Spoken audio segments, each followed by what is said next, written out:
और एक और चीज़ बता दूं, ये ऐसा सामान बिखरा हुआ ना बहुत ज़्यादा लगता है। जब आप इसको पूरा अपना समेटते हो और अपने बैग में रखते हो तो इतना होता नहीं है जितना ये अभी दिख रहा है आपको।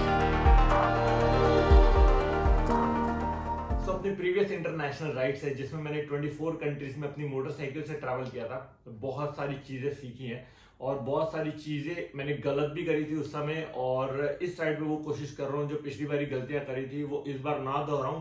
और आप में से बहुत सारे लोगों को ऑलरेडी ये बात पता है कि मैं 1 साल पहले नॉन वेजिटेरियन था, हार्डकोर नॉन वेजिटेरियन था। लेकिन यूरोप की जो मेरी राइड थी उससे 1 महीने पहले ही मैंने नॉन वेजिटेरियन बिल्कुल क्विट कर दिया था। बहुत सारे लोगों ने मुझे बोला था कि ये बहुत बड़ी गलती कर रहे हो आप, क्योंकि इंटरनेशनल में आपको जब जाते हो तो यार आपको ज्यादातर नॉन वेजिटेरियन खाना ही मिलता है। बट आई एम ग्लैड कि लगभग मुझे 1 साल हो चुका है और मैंने यूरोप में भी सर्वाइव किया और यहाँ पर भी मैं बहुत इजीली वेजिटेरियन हूँ। मैं कभी भी नॉन वेजिटेरियन उसके बाद हुआ नहीं। एक्चुअली में बहुत ज्यादा प्रॉब्लम होती है, अगर आप वेजिटेरियन हो तो आपको इंडियन खाना मिल तो जाता है लेकिन बहुत ज्यादा एक्सपेंसिव होता है। 1500 से लगभग 2000 रुपए एक मील के पे करने पड़ते हैं।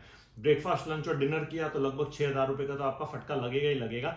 सो इस बार हमने डिसाइड किया था कि हम थोड़ा बहुत पैक्ड फूड लेके जाएंगे, लेकिन हम लकीली ये बोलेंगे कि हमने MTR को अप्रोच किया कि हमारी ऐसी राइड है तो हमें कुछ आपसे सपोर्ट चाहिए होगा इस राइड से रिलेटेड, क्योंकि ये बहुत एक्सपेंसिव राइड है। इसका budget he around 75 to 80 lakh rupees minimum है फॉर 3 पीपल। तो हमें रेस्क्यू करने के लिए MTR आ गया है और हमारे लिए जो वेजिटेरियन फूड है इसमें इनका पैक्ड फूड है जिसमें हमारे को दाल मखनी, शाही पनीर, तो चावल, पुलाव, मतलब 5-6 किस्म के तो चावल है इसके अंदर। आपको पोहा, ब्रेकफास्ट में आपको पता नहीं क्या क्या, सांबर, ये है आपका वेज पुलाव, दाल फ्राई, दाल मखनी, और ये तो बहुत कम है। ये यहाँ पर भी अगर आप देखोगे तो कुछ कार्टन यहाँ पर पड़े हुए हैं जो MTR ने हमें भेजे हैं ताकि हम इस राइड पे कुछ सामान अपना इस बैग में ले जा सके। बाकी जैसे जैसे होगा हम या तो वहां पर पहुंचाते रहेंगे या तो फिर कोई वहां पर ट्रैवल कर रहा होगा हमारा रिलेटिव, जो हमारा प्लान है, तो हमें वो वहां पर वो हमारा फूड पहुंचाता रहेगा। तो देखते हैं कितना सामान हम इस एक बैग में लेके जा सकते हैं ताकि हमारी जो राइड है वो इजीली और स्मूथली चलते रहे, क्योंकि पेट भरेगा तभी आगे बढ़ेगा। तो सबसे पहले आपको टाइम बता देता हूँ, रात के समय 1:30 बजने वाले हैं और सच में मेरी हालत ख़राब हो चुकी है, नींद आ रही है, लेकिन ये काम करना बहुत ज़रूरी है। वो क्यों है मैं भी आपको बताता हूँ।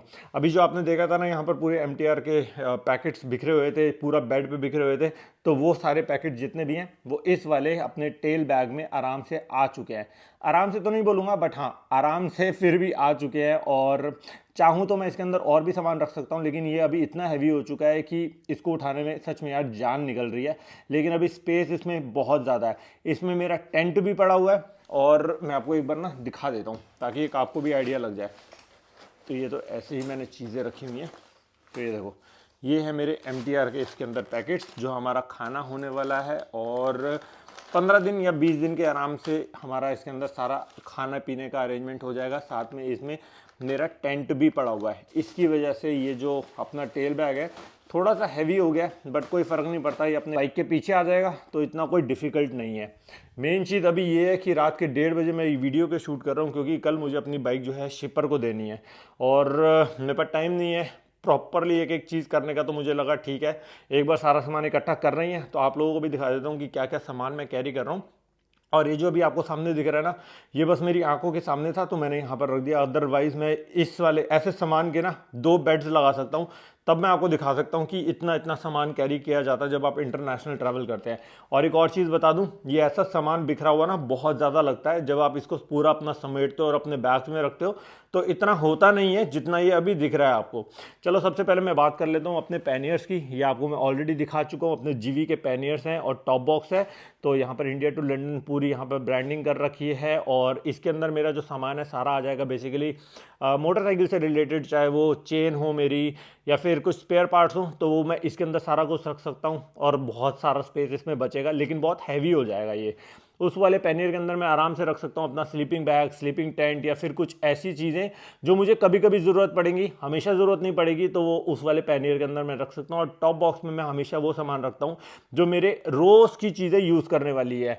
वो रोज़ की क्या है वो अभी मैं आपको धीरे धीरे जैसे व्लॉग बढ़ेगा आगे बता दूंगा। साथ में यहाँ पर पेट्रोल कैन भी पड़ी है मेरे पास, in case of any emergency तो हम लोग पेट्रोल भी कैरी कर लेंगे। साथ में अपनी राइडिंग जैकेट है रेनॉक्स की, अपने पास नई राइडिंग जैकेट आ चुकी है। मैं पिछले 2 साल से लगभग यही राइडिंग जैकेट और यही राइडिंग पैंट पहन रहा हूँ, जबकि इनके और भी बहुत सारे ऑप्शंस हैं, बट ये राइडिंग जैकेट, ये राइडिंग पैंट जो है ना, टूरिंग के लिए मेरे हिसाब से परफेक्ट है। मैं बहुत ज़्यादा कंफर्ट फील करता हूँ और बहुत ज़्यादा सिक्योर फील करता हूँ। साथ में पिछली बारी की तरह मैंने यहाँ पर भी अपना इंडियन फ्लैग का एक पैच लगवा दिया, जो मुझे पर्सनली फ़ोटोज़ में और सामने जब देखता हूँ ना तो बहुत अच्छा लगता है, तो ये मैंने लगवा दिया है। साथ में ये वाली जो पैंट है मैं हमेशा साथ में कैरी करता हूँ। इसके अंदर भी बहुत सारे ऑप्शंस है राइनॉक्स के पास, बट मैं हमेशा यही वाला पेयर प्रेफर करता हूँ क्योंकि इसकी मैचिंग बहुत अच्छी लगती है। सो ये वाली जो राइडिंग पैंट है ये एक ऑप्शनल राइनॉक्स ने मुझे भेजी है कि अगर आप ये ट्राई करना चाहते हो तो ये कर लो, क्योंकि ये अभी इनका लेटेस्ट लॉन्च हुई है ये वाली राइडिंग पैंट। तो अभी मैं देखूंगा कि मैं ये वाली राइडिंग प्रेफर करूँ पैंट, या जो मैं हमेशा पहनता हूँ वो वाली राइडिंग पैंट प्रेफर करूँ। बट इसमें और उसमें मुझे जो ज़्यादा डिफरेंस दिख रहा है ये थोड़ा सा मैश मटेरियल है, और थोड़ा सा मुझे लगता है कि ये वाला समर्स के में ज़्यादा बेटर रहेगा कंपेयर टू वो वाली। मैं शायद वही वाली राइडिंग पैंट शायद पहन के जाऊँगा क्योंकि मैश मटेरियल है ये। वैसे समर्स के हिसाब से तो मुझे बहुत सही लग रहा है, लेकिन अपना जहाँ जाने का प्लान है वहाँ पर होगी ठंड, और ठंड में फिर थोड़ी सी प्रॉब्लम आ सकती है। साथ में ये वाला जो है अपना, इसको बता देता हूँ पहले, ये भी इम्पॉर्टेंट है लेकिन वो बाद में दिखाएंगे क्योंकि अकेला हूँ, कोई हाथ मतलब कैमरा पकड़ने वाला नहीं है, इसलिए थोड़ी सी डिफ़िकल्टी हो रही है। बाकी ये जो है ये है अपना टेल बैग। अभी इससे पहले जो मैं टेल बैग यूज़ कर रहा था वो एक लाइट ग्रे कलर का आता है, सिल्वर टाइप का कलर होता है, राइनॉक्स का ही आता है वो टेल बैग, वो मैं यूज़ करता था। अभी ये इनका डार्क कलर का भी आता है, तो मैंने इस बार डार्क कलर का मंगा लिया है, और वो वाला एक टेल बैग अपना होने वाला है। तो मेरे पास 2 टेल बैग होने वाले हैं। लास्ट टाइम भी 2 टेल बैग थे, इस बार भी 2 टेल बैग होने वाले हैं। लेकिन पिछली बारी और इस बारी में ये फ़र्क है कि मैंने पहले से अब की बारी बहुत ज़्यादा सामान कॉम्पैक्ट कर लिया है। पहले मेरा बहुत फूला फूला और बड़ा सामान था, लेकिन अभी सारी चीज़ें मैं पिछली बार की जो राइड करके आया हूँ ना, काफ़ी चीज़ें मुझे समझ आ गई हैं कि क्या क्या कैरी नहीं करना और क्या क्या कैरी करना है। साथ में एक ये विंटर ग्लव्स हैं, राइनॉक्स के ही विंटर ग्लव्स हैं, winter gloves, water proof gloves. तो ये अभी तक मैंने टेस्ट नहीं किए हैं, लेकिन मैंने बहुत लोगों के रिव्यूज़ देखे हैं, पढ़े हैं, तो बहुत लोग इस वाले ग्लव से सेटिस्फाइड हैं। इनका price I am not sure कितने का है, लेकिन डेफिनेटली इस वाली राइड पे मैं ये वाले ग्लव्स पहनूंगा जब बहुत ज़्यादा ठंड होगी, और बारिश भी डेफिनेटली पूरे यूरोप में पड़ेगी जिस हम में हम जा रहे हैं। तो इसका रियल टेस्ट हम आपको वीडियोज़ में दिखाएंगे। साथ में ये वाले ग्लव्स है, इस बार मैं ये वाले ग्लव्स पहनने वाला हूँ राइनॉक्स के, क्योंकि मेरी राइडिंग जैकेट ब्लैक है, पैंट ब्लैक है, और थोड़े से मुझे लगता है कि इसकी गेटअप ज़्यादा आएगी। मैं पिछली बार ही थोड़े कलरफुल पहन रहा था, लेकिन अभी मेरे पास ये 2 वाले ऑप्शंस हैं, राइनॉक्स ने ये 2 मुझे ग्लव्स भेजें, तो ये वाले थोड़े से और ज़्यादा स्मूथ है, लेदर टच है इसके अंदर, तो ये वाले मैं ग्लव्स पहनूंगा, इसको मैं बैकअप में रखूँगा और ये जब ठंड और बारिश होगी तब पहनूंगा। अपार्ट फ्रॉम दैट राइनॉक्स ने ना अपनी नई ये अपनी राइडिंग पैंट भी लॉन्च करी है, बेसिकली राइडिंग जीन्स लॉन्च करी है।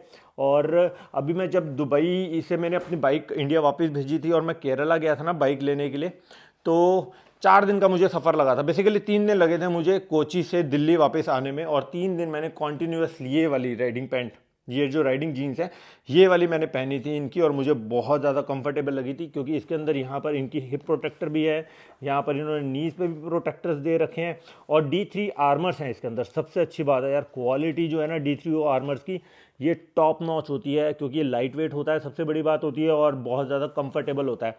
ये मैंने एक नहीं, अपने लिए 2 पैंटें मंगाई हैं, एक ये है, एक दूसरे रूम में पड़ी है, यहाँ पर स्पेस नहीं था तो मैंने रखी नहीं है। मुझे तो बहुत कंफर्टेबल लगी, तो इसलिए मैंने ये वाली riding pant, riding jeans basically 2 मंगा ली। ये वाला टैंक बैग है, ये मैं पिछली राइड पे टैंक बैग यूज़ कर चुका हूँ, मुझे बहुत कंफर्टेबल लगता है, बहुत छोटा सा है, क्यूट सा है, अच्छा खासा सामान इसके अंदर आ जाता है। इसका साइज़ भी एक्सपेंड हो जाता है, शायद 15 लीटर है, 21 लीटर हो जाता है, 21 लीटर है, 27 लीटर हो जाता है। मैं थोड़ा सा कन्फ्यूज़ हूँ, पर इनका एक ही साइज़ आता है नेविगेटर के अंदर। तो ये वाला मैं अपना टेल बैग इस बार यूज़ करने वाला हूँ। तो साथ में अपनी रेन जैकेट और रेन पैंट, इसको मैं अपनी पिछली इंटरनेशनल राइड पे भी इसी को मैंने यूज़ किया था। काफ़ी हद तक इसने मुझे बारिश से बचा लिया था। तो ये मेरे पास एक ऑलरेडी भी पड़ी हुई है, और अभी मैंने एक ये नई भी मंगा ली है। साथ में थोड़ा कॉम्पैक्ट करने के लिए ना मैंने अपने ये अमेज़ॉन से कुछ ये पाउच मंगाए हैं। ये एक साथ पूरे पाउचेस का सेट आता है, मेरे ख्याल से 500, 600, 700 रुपये के आसपास आता है। तो इसके अंदर मेरे इनर वियर्स आ जाएंगे, या फिर मेरे लोअर्स, टी शर्ट, कुछ भी आ सकती है। इसके अंदर मेरी जितनी भी टी शर्ट्स होंगी वो सारी मैं रख दूंगा। इसके अंदर मेरा शैम्पू, सोप, कॉम्ब या ऐसी कोई भी चीज़ होगी वो मैं रख सकता हूँ। इसके अंदर मैंने अपने शूज़ रखे हुए हैं और बहुत कॉम्पैक्ट वाले मैंने शूज़ रखे हुए हैं जो मैंने अभी डिकैथलॉन से परचेज़ करे हैं। इसके अंदर बिलीव इट और नॉट 2 पेयर ऑफ शूज़ हैं, 2 पेयर्स हैं इसके अंदर। कितना कॉम्पैक्ट है। मैं बड़े बड़े शूज़ लेके जाऊँ या बूट्स लेके जाऊँ तो कोई पॉइंट नहीं है, इसलिए मैंने डिकैथलॉन से ये 2 पेयर ऑफ बूट्स खरीद लिए हैं, शूज़ खरीद लिए हैं और बिल्कुल छोटा से पाउच में मेरा काम हो गया। साथ में 2-3 मेरे पास छोटे छोटे पाउच और भी हैं जो मैं देखूंगा अभी मैं कहाँ यूज़ कर सकता हूँ और कैसे डाल सकता हूँ। साथ में एक राइनॉक्स ने ना ये एक बैग यार सही में ये बहुत ज़बरदस्त है यार। इसके अंदर आप अपना ब्लैडर भी डाल सकते हो, जैसे पानी भरने के लिए होता है ना ब्लैडर्स। मैं पहले यूज़ करता था ऐसा कुछ प्रोडक्ट, लेकिन मैंने बहुत ज़्यादा यूज़ नहीं किया क्योंकि वो मुझे इतनी क्वालिटी नहीं समझ आई थी। लेकिन यार ये जो है राइनॉक्स का बहुत ज़बरदस्त क्वालिटी मुझे दिख रही है और देखने में ना एक्चुअली पूरा ना कहते हैं ना आप जब ये यूज़ करोगे तो बाहर के लोग भी अगर देखते हैं ना आपको कहेंगे यार कुछ अच्छा चीज़ पहना हुआ है। नाम तो पहली बार ऑब्वियसली उन्होंने नहीं सुने होंगे इतने नाम इंडियन क्योंकि कंपनी है, लेकिन देखते ही बंदा सामने वाला भी कहेगा भाई ये क्या है, रेविट या फिर कोई बहुत बड़ा ब्रांड है, इंटरनेशनल ब्रांड है। ऑब्वियसली राइनॉक्स भी एक इंटरनेशनल ब्रांड ही है, लेकिन फिर भी लोगों को ज़्यादा बाहर के लोगों को नाम नहीं पता। लेकिन यहाँ पर इन्होंने एक ये इंच दे रखा है, इसके अंदर आप अपना ब्लैडर रख सकते हो पानी भर के और पानी एकदम ठंडा रहेगा, है ना। एकदम सही सी चीज़, कितना सही है ये। मैं फर्स्ट टाइम यूज़ करने वाला हूँ और इसको देख के ना मैं बहुत ज़्यादा इंप्रेस हो गया था क्योंकि इसमें मैंने देखा है अलग अलग जगह पर पॉकेट्स भी दे रखी है और यहाँ पर इन्होंने ना ये कुशन्स भी दे रखे हैं, तो पहनने में भी ये बहुत कंफर्टेबल रहेगा। और अगर मैं इसके अंदर पानी ना भी भरना चाहूँ तब भी मेरा इसके अंदर कितना सामान आ जाएगा अगर मैं बैकपैक की तरह इसको यूज़ करना चाहूँ। चाहे मैं इसमें ड्रोन अपना गोप्रो रख दूँ, ऑज़मो एक्शन रख दूँ, इंस्टा360 रख दूँ, मतलब किसी तरह से भी ना आप ये ना अपना बैग यूज़ कर सकते हो। साथ में ये है अपनी चेन सेट का, एक मिनट दिखा देता हूँ पहले आपको। तो ये मैंने छोटी छोटी इसके अंदर चीज़ें जो मैंने मंगाई है, जैसे ये होगा ब्रेक पैड्स हो गए और कपलिंग रबर हो गए। इसके अंदर चेन सेट है पूरी। तो ये है अपना चेन स्प्रॉकेट, तो ये भी KTM का ही चेन स्प्रॉकेट है। तो सारी चीज़ें इसके अंदर स्पेयर पार्ट्स की तरह ही हैं। अभी बहुत सारे और स्पेयर पार्ट्स हैं जो मैंने यहाँ पर नहीं रखे हुए, वो दूसरे रूम में रखे हुए हैं। टाइम इश्यूज़ है ना, इसके लिए यार जल्दी जल्दी भी बता रहा हूँ आपको और बता भी चीज़ें क्लियर रहा हूँ। ये इसमें मेरा ड्रोन है जो मेरा मैविक एयर 2 ड्रोन है। आई एम नॉट श्योर कि मैं इतना कितना उड़ा पाऊँगा मैविक एयर 2, क्योंकि मैविक एयर 2 को उड़ाने के लिए आपको मतलब आप इंटरनेशनली उड़ा रहे हो तो ऑब्वियसली आपको लाइसेंस चाहिए होता है। मैं देखूंगा, पिछली बार भी किसी ने कुछ ऑब्जेक्ट नहीं किया था। ऐसे ऐसे लोकेशन पे उड़ाएंगे पहाड़ों में जहाँ पर कोई मतलब कोई बोलने वाला ना हो। साथ में अपने पास ये एक है ये GoPro Hero 11, ये मुझे भेजा है GoPro ने और thank you GoPro for sending me this camera. साथ में मुझे एक और कैमरा GoPro ने ही भेजा है, ये है GoPro Hero 12। मैं 12 के लिए बहुत ज़्यादा एक्साइटेड था क्योंकि मैंने GoPro Hero 12 मेरा काफ़ी दिन से मन था लेने का, पर GoPro Hero 12 अपना आ चुका है और इस बार अपनी राइड पे मैं GoPro Hero 12 यूज़ करने वाला हूँ। और इसको मैं रखूँगा एज अ बैकअप कैमरा, या तो हो सकता है जो मेरे साथ राइड कर रहा है प्रतीक उसके पास GoPro Hero 10 पड़ा है तो शायद मैं उसको ये गिफ्ट दे दूँ। वो भी ये वीडियो देखेगा तो खुश हो जाएगा, अच्छा गिफ्ट की बात कर रहा है तो हाँ मेरा मन है कि मैं उसको ये वाला गिफ्ट दे दूँगा। साथ में ये अपना एक Insta360 है, ये भी अपने को Insta360 ने ही कैमरा भेजा है। ये मेरा व्लॉगिंग कैमरे की तरह भी मैं यूज़ कर सकता हूँ, बहुत बढ़िया कैमरा है ये वाला भी। और नाइट फुटेज इसकी क्वालिटी बहुत अच्छी है यार, सही बता रहा हूँ इसकी क्वालिटी बहुत अच्छी है। साथ में अपना एक Insta360 X4 है, ये एकदम लेटेस्ट लॉन्च हुआ है, ये भी अपने को Insta360 ने ही भेजा है और इसी राइड के लिए बेसिकली भेजा है। तो थैंक यू Insta360, मुझे X4 चाहिए भी था और अपना X4 आ भी गया। और साथ में इस बार मैं सेना यूज़ करने वाला हूँ 50S और इसका हम टेस्टिंग करने वाले हैं और आपको मैं बताऊंगा कि ये प्रोडक्ट कैसा है। ये one of the most expensive intercom है, लगभग 55,000 रुपीज़ का ये प्रोडक्ट है। कोई इंटरकॉम इससे महंगा नहीं आता, ये सबसे महंगा इंटरकॉम है। तो ये चीज़ होने वाली है। साथ में अपने पास है ये SSD और ये है 4 TB की SSD। 4 TB की SSD लगभग आती है 35,000 रुपीज़ की और ऐसे मेरे पास ये दो हैं 4 TB की। और मैं इस बार हार्ड डिस्क नहीं लेके जा रहा, हार्ड डिस्क का डर लगा रहता है, इसलिए मैं SSD ले ली। और एक और मेरे पास एक 1 TB की SSD और पड़ी हुई है, वो भी सैमसंग की ही पड़ी हुई है, वो भी मेरे ख्याल से 12,000 रुपये के आसपास है। लेकिन मैं एक और चीज़ बता दूं, ये मुझे फ्लिपकार्ट सेल में मिल गई थी, अमेज़ॉन सेल पे मैंने अलग अलग ले ली थी। लगभग ये मुझे जहाँ पर 35,000 रुपीज़ की थी, मुझे लगभग पड़ी है 26,000 या 27,000 रुपीज़ की ये वाली, मतलब एक। तो मेरे काम हो गया 55,000 रुपीज़ में दोनों आ गई मेरी। साथ में मैं अपना जो माइक यूज़ करने वाला हूँ वो अभी भी मैं यूज़ कर रहा हूँ, ये DJI का वायरलेस माइक। इसकी क्वालिटी बहुत अच्छी है, तो अभी आप जो सुन रहे हो वो इसी माइक की ऑडियो सुन रहे हो। तो ये वाला जो माइक है मैं यूज़ करने वाला हूँ। साथ में बहुत इंपॉर्टेंट चीज़, वहाँ पर जब आप यूरोप जाते हो तो ये वाला जो सॉकेट है, ये वाला सॉकेट काम नहीं करता, क्योंकि हमारे यहाँ पर 3 पिन प्लग चलता है और वहाँ पर 3 पिन प्लग नहीं चलता। और मैं पिछली राइड पे एक बार गलती कर चुका हूँ कि मैं एक इंटरनेशनल पूरा एक सॉकेट टाइप में आता है और वो मल्टी प्लग बोलते हैं उसको, तो वो बहुत बेकार चीज़ है। मैंने पिछली बार भी यूज़ नहीं कर पाया था, वो बहुत ढीले होते हैं, इस वजह से ना मैंने ये मंगाया है। ये अमेज़ॉन पे अवेलेबल है इस टाइप का, ये 2 पिन वाला होता है। आप ये वाला कभी ट्रैवल करते हो यूरोप जाने के लिए तो ऐसा कुछ मंगा सकते हो। इसके अंदर ये बेनिफिट होता है, आप ये वाला जो सॉकेट है अपना इंडियन सॉकेट, ये इसके पीछे कनेक्ट कर दो और ये वाला जो है यूरोपियन सॉकेट के अंदर डाल दो। और यूरोप में ना ऐसा होता है, देख रहे हो ये राउंड शेप का देख रहे हो, तो ऐसा ये वाला 2 पिन तो होता है लेकिन ये शेप होती है। तो अगर ये शेप नहीं होगी ना और 2 पिन सॉकेट होगा तब भी वो उसके अंदर जाएगा नहीं, तो कुछ ऐसी शेप होनी चाहिए। तो ये मैंने मंगाया, बहुत सस्ता है यार, 500 रुपये में मेरे ख्याल से 450-500 रुपये के 2 मिल गए हैं मेरे। तो ये इसमें मेरा काम हो जाएगा बहुत इजीली। रादर मैं 700-800 रुपये का एक सॉकेट मंगाऊँ, वो जिसको मल्टी प्लग चार्जर सॉकेट बोलते हैं, मुझे वो यूज़फुल नहीं लगा, इसके लिए वो मैंने मंगाया नहीं। यही देखो ना, छोटी छोटी चीज़ें होती है जो मुझे पिछली राइड से एक्सपीरियंस मिला, जो मैं आपके साथ भी शेयर कर रहा हूँ। साथ में ये lights I am not sure मैं लेके जाऊंगा नहीं लेके जाऊंगा, क्योंकि कैंपिंग करने का हमारा प्लान तो हो सकता है, क्योंकि नॉर्वे या फिर ऐसे ऐसी बहुत ज़्यादा खूबसूरत लोकेशंस होंगी जहां हमारा मन करेगा चल यार यहाँ कैंपिंग करते हैं। तो शायद हम कैंपिंग के लिए, मेरे पास अगर स्पेस होगा, जो 100% मुझे लगता है कि मेरे पैनियर्स में स्पेस हो ही जाएगा, तो शायद मैं कुछ एक एक्स्ट्रा ऐसी लाइट्स रख लूँ तो हमारा काम हो जाएगा अगर हमें कैंपिंग वैम्पिंग करनी पड़ गई। साथ में ये मेरे पास उलांजी की एक सेल्फी स्टिक पड़ी हुई है, और सेल्फी स्टिक तो नहीं बोलूँगा, इसको व्लॉगिंग बोल सकता हूँ, या फिर इसको मैं बोल सकता हूँ ट्राइपॉड टाइप में। ये बड़ी भी हो जाती है अगर मैं फ़ोन से कुछ फ़ोटोज़ लेना चाहता हूँ, क्योंकि फ़ोन से आजकल सारा काम हो जाता है, चाहे आपको फ़ोटोज़ लेनी है चाहे आपको वीडियोज़ बनानी है, तो सब इससे काम हो जाता है। मेरे पास ऐसी एक पड़ी है और एक बहुत छोटी वाली पड़ी हुई है, तो छोटी वाली मेरे दूसरे रूम में है, तो अभी आपको यही दिखा रहा हूँ। तो मेरा 2 से काम हो जाएगा। ये स्टैंड ऐसे स्टैंड करके कहीं पर फ़ोटोज़ लेनी है तो वैसा ले सकता हूँ, छोटी वाली हाथ में रख सकता हूँ। साथ में मेरे पास ये 2 Insta360 की स्टिक्स पड़ी हैं, ये लेके जा रहा हूँ। ये है एक वाटरप्रूफ सॉक्स, भाई साहब इसने मेरी पिछली बार जान बचा ली थी। मैं जो जूते पहन के गया था वो बहुत ही रद्दी क्वालिटी के जूते थे मैं नाम नहीं बोलूँगा उस ब्रांड का, बट बहुत ही बकवास जूते थे, तो मेरे जूते फट गए थे।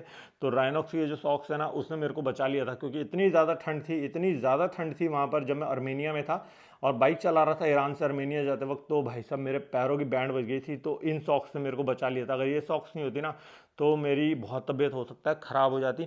ऐसे मेरे पास 3 सॉक्स पड़ी हैं, 2 इस बार राइनॉक्स ने भेजी है, एक पिछली बारी की पड़ी हुई है मेरे पास। साथ में इस बार हमें वॉन्डरलूम ने कुछ टी शर्ट्स भेजी है अपनी, तो थैंक यू वॉन्डरलूम अपनी कुछ गुडीज़ भेजने के लिए, अपनी टी शर्ट्स भेजने के लिए। तो ऐसे मेरे पास 4 ड्राई फिट टी शर्ट्स होने वाली है वॉन्डरलूम की तरफ से, और साथ में हाँ राइनॉक्स की भी अपने पास ये टी शर्ट्स होने वाली है। तो मेरे 1 2 3 4 5 6 7 टी शर्ट जो है मेरे पास ऐसी कुछ ड्राई फिट्स हो जाएंगी, और मेरा जो काम है वो बहुत इजीली हो जाएगा, और थोड़ी बहुत कलरफुल भी है। यूरोप में थोड़े कलरफुल कपड़े वैसे ही अच्छे लगते हैं, क्योंकि मौसम ऐसा होता है, वेदर अच्छा होता है। साथ में ये चीज़ बहुत ज़रूरी है, मैं सोच रहा था पहले बड़ा ले जाऊँगा, लेकिन मुझे लगता है छोटा ही बहुत है।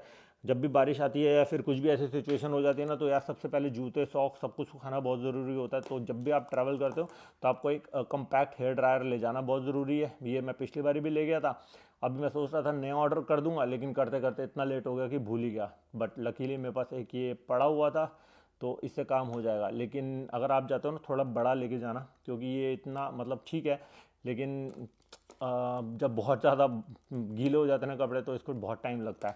साथ में ये अपनी एक राइनॉक्स की पफ जैकेट है, जो मेरे पास इस समय 3 जैकेट्स हो गई है। One of my favourite jacket है, एकदम छोटी सी कम्पैक्ट सी हो जाती है, और भाई साहब बहुत गर्म है, एक्चुअली में बहुत गर्म। मैंने इसको पहली बार विंटर कश्मीर में पहना था, मेरे फ्रेंड की जैकेट पहनी थी ये वाली, और तब से लेकर अब तक पता नहीं मेरे को 3 साल हो चुके हैं। मैं जब भी विंटर्स आती है तो ये जैकेट तो राइनॉक्स से मंगाता हूँ।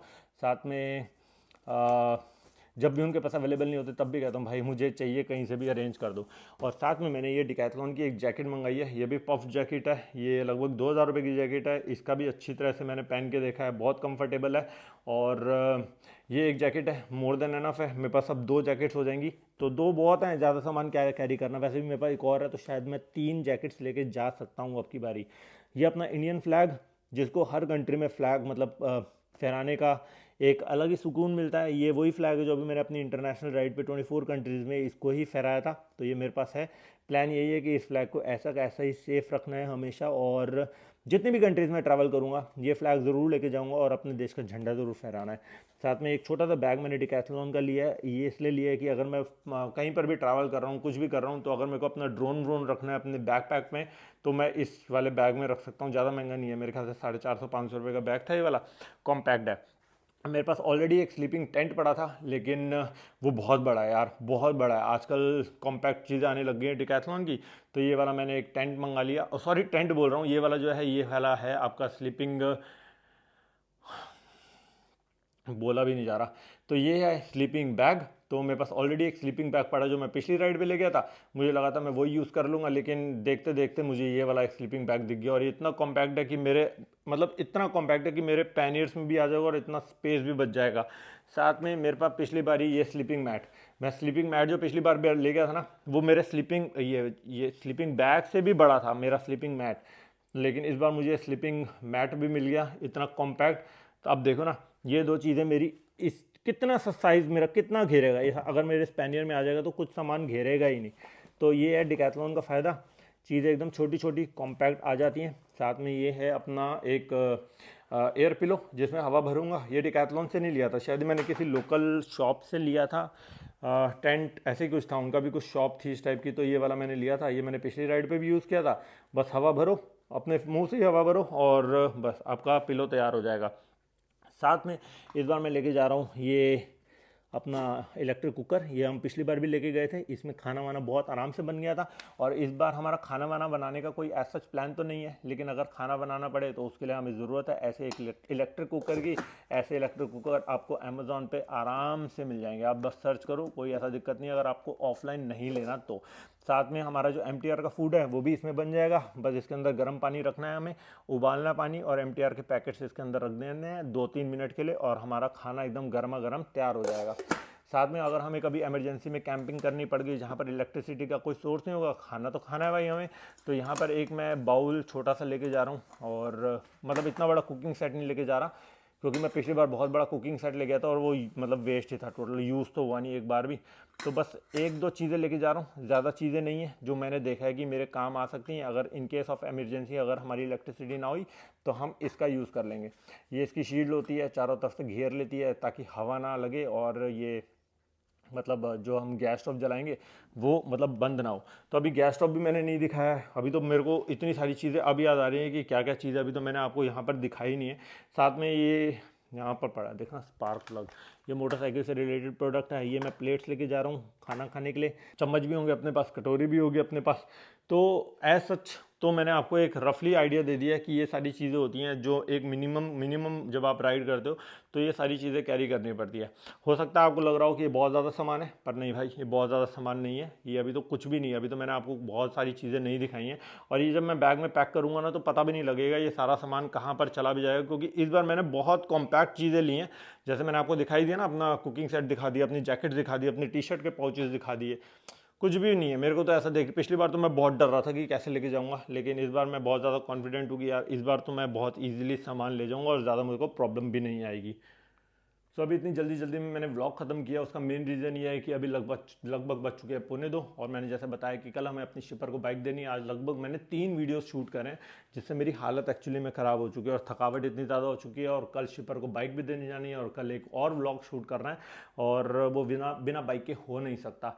तो फिंगर क्रॉस अपने शिपर को कल बाइक दे देंगे और जितना भी प्रेशर और जितना भी टेंशन है ना वो रिलीज़ हो जाएगा, क्योंकि फिर हमारे पास बाइक नहीं होगी ना तो हमारे पास ज़्यादा कुछ काम होगा भी नहीं करने के लिए।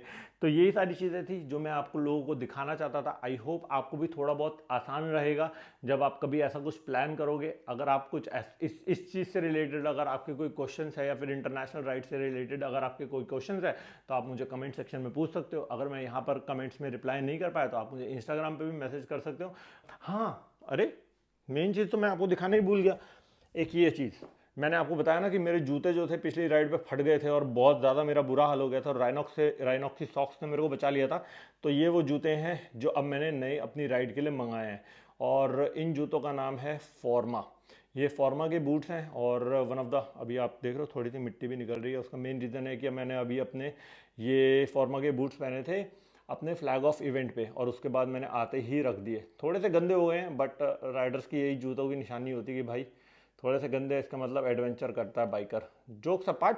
बट ये वाले जूते हैं जो मैं अभी अपने इस राइड पे पहनने वाला हूँ, वाटरप्रूफ बूट्स हैं, मतलब मुझे तो लगता है वर्थ हैं बहुत। लेट्स सी कैसे इसका भी रिव्यू होता है, मैं आपको टाइम टू टाइम देता रहूँगा।